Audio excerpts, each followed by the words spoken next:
Bienvenue sur la chaîne Vie de chat, une chaîne spécialement dédiée à nos petits félins, les chats. Alors si tu es passionné des chats, n'hésite pas à t'abonner et surtout n'oublie pas d'allumer la cloche de notification pour ne pas rater nos prochaines vidéos. Aujourd'hui, nous allons voir la définition du chat. Qu'est-ce qu'un chat? Pour commencer, nous allons voir d'abord la classification du chat. Le chat est une espèce de mammifère de la famille des félidés.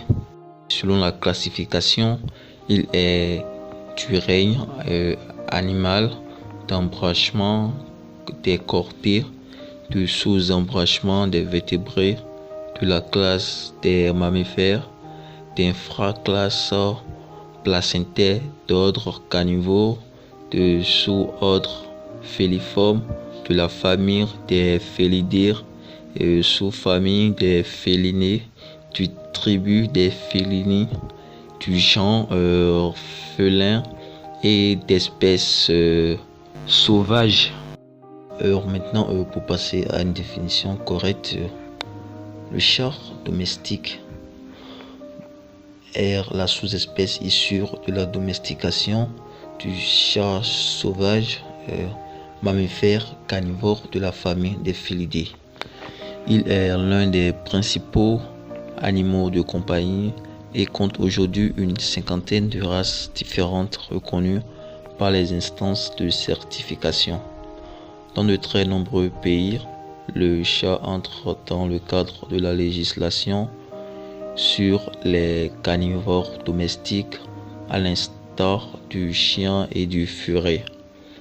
Essentiellement territorial, le chat est un prédateur de petites proies comme les rongeurs ou les oiseaux.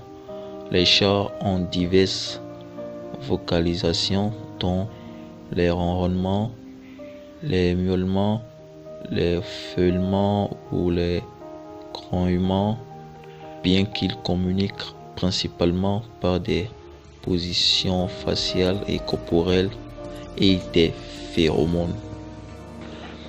Selon les résultats de travaux menés en 2006 et 2007, le chat domestique est une sous-espèce du chat sauvage issue d'ancêtres appartenant à la sous-espèce du chat sauvage d'Afrique.